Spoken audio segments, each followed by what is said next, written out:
Bom, terceiro ano, ciências. Hoje tá uma leitura longa, mas tem uma atividade lá no final da aula, tá? Olha, os seres vivos e a luz. Então, nós vamos falar das plantas, aqui no caso, tá?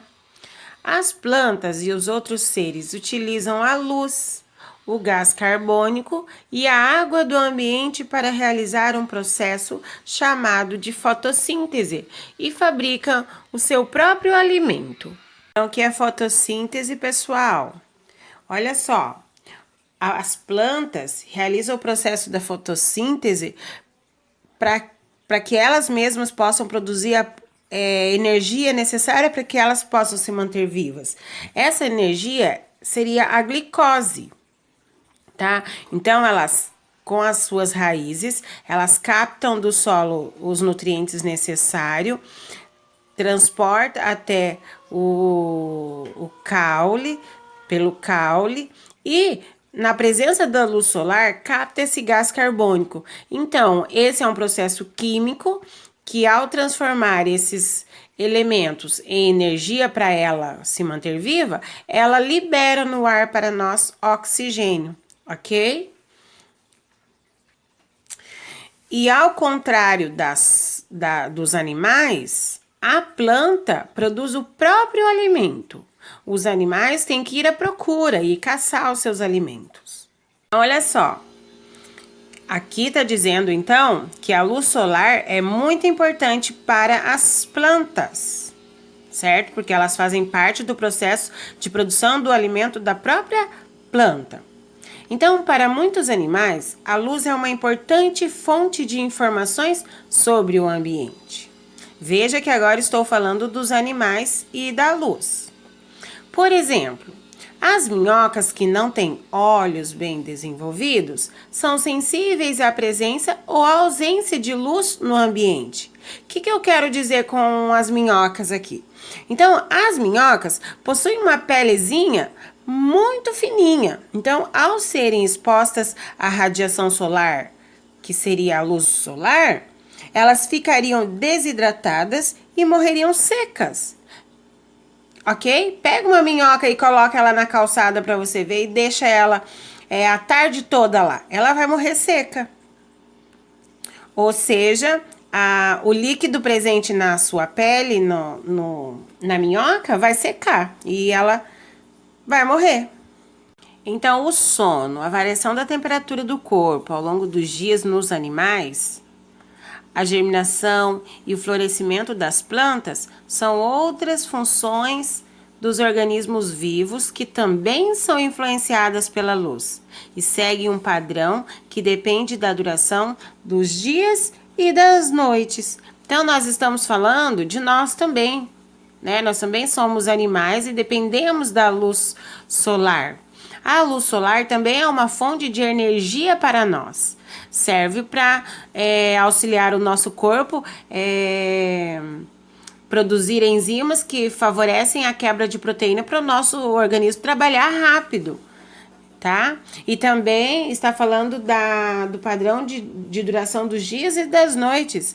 Lembrando das estações, primavera, verão, outono e inverno, né? Nessas épocas, às vezes o sol age mais forte, com mais intensidade, às vezes ele age com menos intensidade. Então, é muito importante para os animais. Como eu enxergo o que está no ambiente? Você já parou para pensar como é maravilhoso acordar pela manhã, abrir a janela e observar o sol, as nuvens, os pássaros, as flores, enfim, tudo que está ao seu redor? Temos aí um jardim, olha. Então, tudo que nós percebemos está relacionado aos órgãos dos sentidos. Tato, visão, audição, olfato e paladar. E quando contemplamos a beleza de um dia ensolarado, ou até mesmo de um dia de chuva, utilizamos um dos 5 sentidos. Qual deles? a visão, certo? Que serve para que nós possamos observar as maravilhas da natureza. Então, olha só os nossos olhos, qual a função dos nossos olhos, ou do sentido da visão. Os nossos olhos são responsáveis por captar a luz do ambiente e direcioná-la para uma pequena região no fundo do nosso olho. Olha, captamos e direcionamos para o fundo do olho. Nessa região, há estruturas capazes de converter a luz em sinais elétricos que são enviados para o nosso cérebro. Olha só, captei um lanche e repara que o lanche, ele está de ponta cabeça lá, ó. Olha lá. Aí o nosso cérebro tem a capacidade de transformar essa luz em impulsos elétricos e pronto, captamos um lanche. A mesma coisa acontece aqui, ó, com o palhacinho. Olha, os nossos olhos captam, né, uma imagem, por exemplo, tá? Então, os nossos olhos têm a capacidade de captar essas imagens, seja ela qual for, e envia para o cérebro, que possui sinais elétricos, tá vendo? Envia para o cérebro, e o nosso cérebro vai processar essa informação e vai nos responder o que a gente captou. Entenderam? Então, olha só, nossos olhos captam a luz do ambiente ou uma imagem, processa, tá vendo? Aqui na parte funda dos olhos, onde existem aqui, ó, capta essa luz e transforma ela em sinais elétricos e envia para o cérebro. O cérebro tem a capacidade de processar e compreender e responder para nós, certo? Então, a luz dos objetos é direcionada até o fundo do olho, olha lá. E lá existem estruturas, tá? Que tem a função de converter essa luz em sinais elétricos e enviar para o cérebro. Tá bom? Então, a visão é o sentido que nos permite perceber a forma e as cores, a distância, o tamanho e outras informações de tudo o que nós vemos. Agora vamos falar dos olhos. Acho que dá para eu pegar. Olha só. Os olhos e a luz. Quando observamos os olhos, podemos ver uma parte colorida chamada íris. Então, temos aqui, olha, os olhos, a íris. A íris é aquela que dá cor aos nossos olhos, sabe? Os olhos azuis, olhos verdes, castanhos, preto. Essa é a íris. No centro da íris, temos uma região escura chamada pupila. Então, temos aqui a íris e dentro dela temos a pupila. Olha, a pupila é essa rodinha preta. Temos os supercílios. Olha os supercílios. Tá vendo? Aquela que a gente fala assim, ó, sobrancelha. Os supercílios protegem os olhos da luz e também do suor. As pálpebras protegem da luz e do ressecamento. A pálpebra seria essa pelezinha aqui, ó, que fica em cima dos cílios, tá? Quando você fecha o olho, é a pálpebra que está fechando. Os cílios evitam que a poeira e outras partículas trazidas pelo ar entrem nos nossos olhos. Olha os cílios. São esses pelinhos que ficam aqui na pontinha da pálpebra, tá? Então, vamos lá, pessoal, página 35. Olha só, aqui temos um desafio, tá? Se vocês quiserem fazer em casa com o papai e com a mamãe, ele dá certo, tá bom? Porém, a tia Cris não tem como fazer. Não vou mostrar meus olhos aqui pra vocês, não vai dar certo. Então, vocês fazem em casa com o papai ou com a mamãe, tá? Vou dar continuidade à explicação. A íris controla a quantidade de luz que penetra nos nossos olhos. Temos aqui o olho humano de tamanho normal, ok, pessoal? Então, a íris, o que é a íris? É essa parte dos olhos que dá cor a ela. Então, aqui, a íris é de cor azul. Tá vendo aqui? Assim, ela interfere no tamanho da pupila. Como a íris controla a quantidade de luz que entra, então ela interfere no tamanho da pupila. Aqui a pupila está maior e aqui ela está menor. Estão vendo? Quando estamos em um ambiente bem iluminado, esse daqui, a íris faz com que a pupila diminua de tamanho. Olha, pupila bem pequenininho. Isso evita que o excesso de luz entre no interior dos nossos olhos. Olha só, aqui ó, no interior dos nossos olhos. Então, a pupila vai interferir, a íris vai interferir na pupila. Quando estamos em um ambiente pouco iluminado, aqui. Ai, tia Cris, não para quieto. Aqui.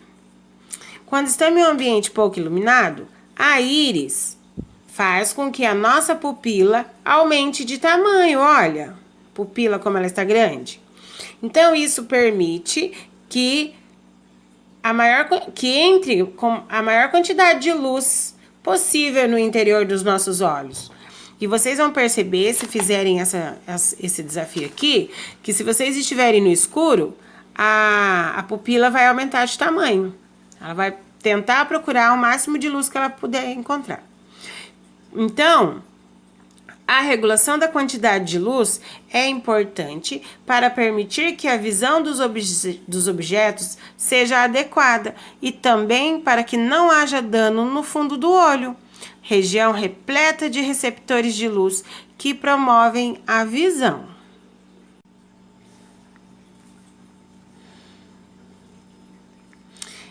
Cuidado com os olhos. Existem pessoas que têm dificuldade de enxergar objetos que estão perto ou longe delas. Estão vendo a cena a seguir? Olha só. Temos lá um monte de crianças brincando. E o João, quando foi rebater a bola, em vez de jogar para os amigos, ele jogou a bola lá atrás da árvore. Então, o seu colega disse assim: João, você não consegue enxergar muito bem? Seria bom você saber se não precisa usar óculos. Então, às vezes, algumas pessoas têm dificuldade de enxergar objetos que estão à frente dela, ou não consegue enxergar as letrinhas das atividades, não consegue enxergar as letrinhas do quadro. Então, às vezes, a gente tem que procurar saber se a gente não tem algum problema de visão, tá bom? Então, olha só, na imagem anterior a gente percebeu que o João estava com dificuldade de enxergar a bola. Então, sendo assim, ele deveria falar com alguém da família sobre o que estava acontecendo e procurar um médico. Esse médico seria um oftalmologista, tá? Então, existem várias pessoas que apresentam problemas de visão. Temos a menininha do lado, olha. Observe a menina do lado. Ela está vendo alguma coisa no computador, mas ela utiliza óculos, pois tem dificuldade de enxergar o que está perto dela. Então, esse tipo de problema de visão é chamado de hipermetropia. Quando a gente tem dificuldade de enxergar algo que está perto, a dificuldade é chamada de hipermetropia. E existem ainda outros problemas, como a miopia, que é a dificuldade de enxergar o que está longe. E temos também o estigmatismo, que torna a visão sem nitidez, ou seja, tudo fica embaçado. Então, além de óculos, para a correção desses problemas, podem ser utilizadas lentes de contatos também, tá? E às vezes os problemas podem ser utilizados realizando cirurgias.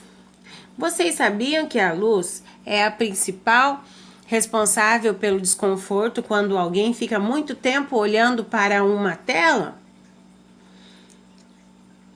Tá vendo? Como a de um computador, de um celular. Por isso que a tia Cris fala que é importante não ficar muito tempo no celular ou no computador. Vários fabricantes, então, começaram a incluir nesses aparelhos a opção de desativar a cor, principalmente quando são utilizados à noite, quando a claridade da tela fica bem mais evidente. Então, temos lá uma dica. Uma dica é evitar o uso de celulares e computadores no escuro, principalmente antes de dormir, porque a luz que é emitida pela tela desses eletrônicos estimulam a produção de substâncias no nosso corpo que pode atrapalhar o nosso sono, tá bom? E olha só a importância da iluminação no nosso ambiente de estudo. A maioria das pessoas ali ignora a iluminação do ambiente na qual estudam. Então, o que pode definir o maior ou menor tempo de estudo ou até mesmo interferir no prazer da leitura de livros, revistas e entre outras coisas é a luz. Tá? Uma boa iluminação ajuda a aumentar a concentração e a motivação na hora de estudar. Então, aqui nós temos algumas dicas para vocês cuidar bem da saúde visual, tá? Peço que vocês leem na página 36. Lembra do João, que estava com problema de visão? E também da menina que usa óculos? Então, a gente não pode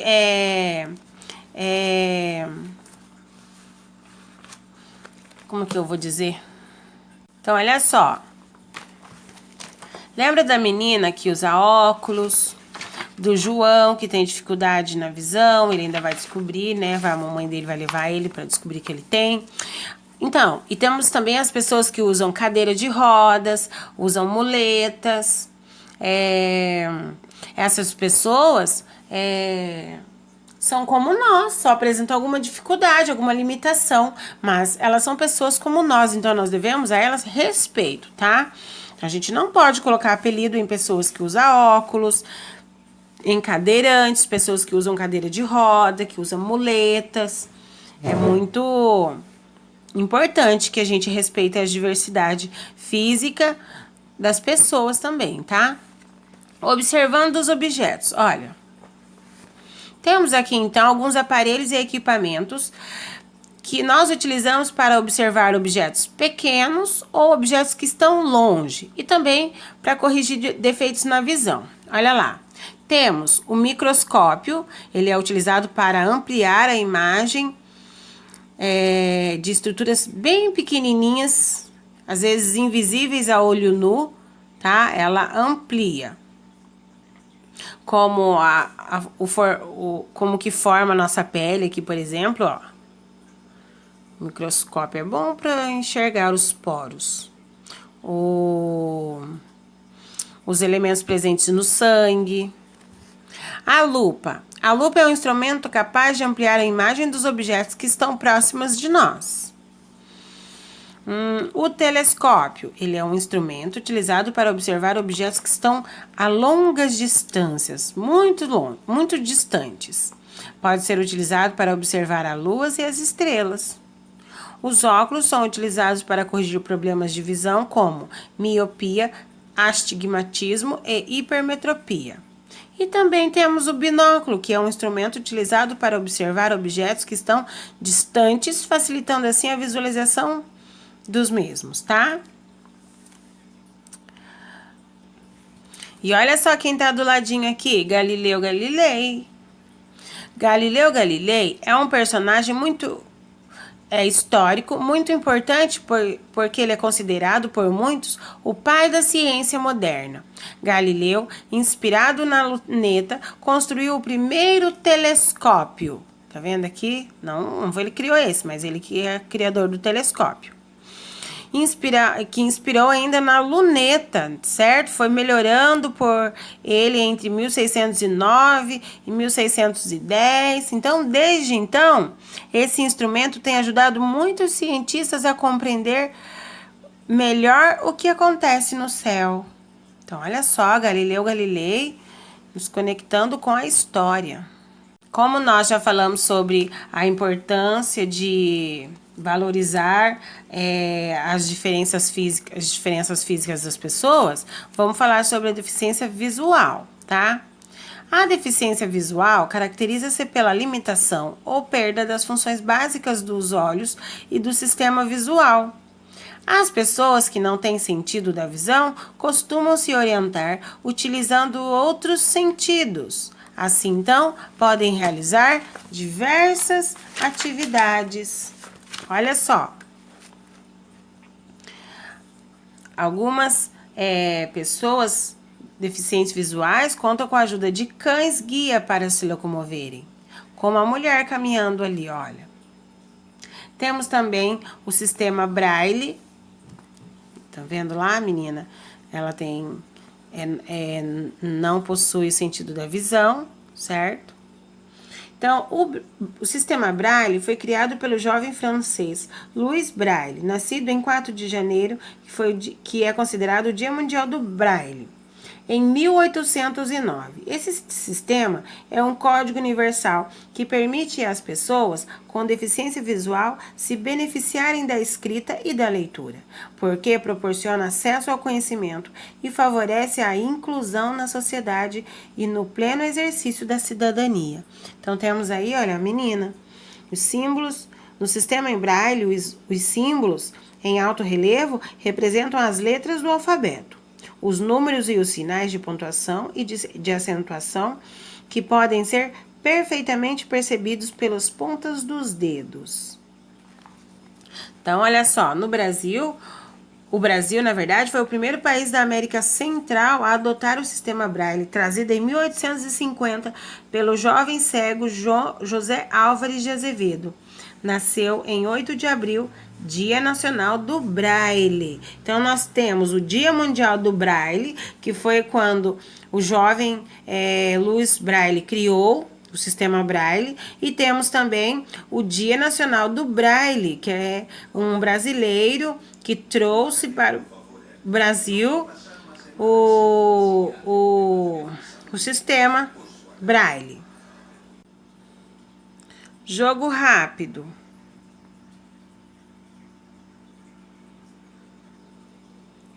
Jogo rápido.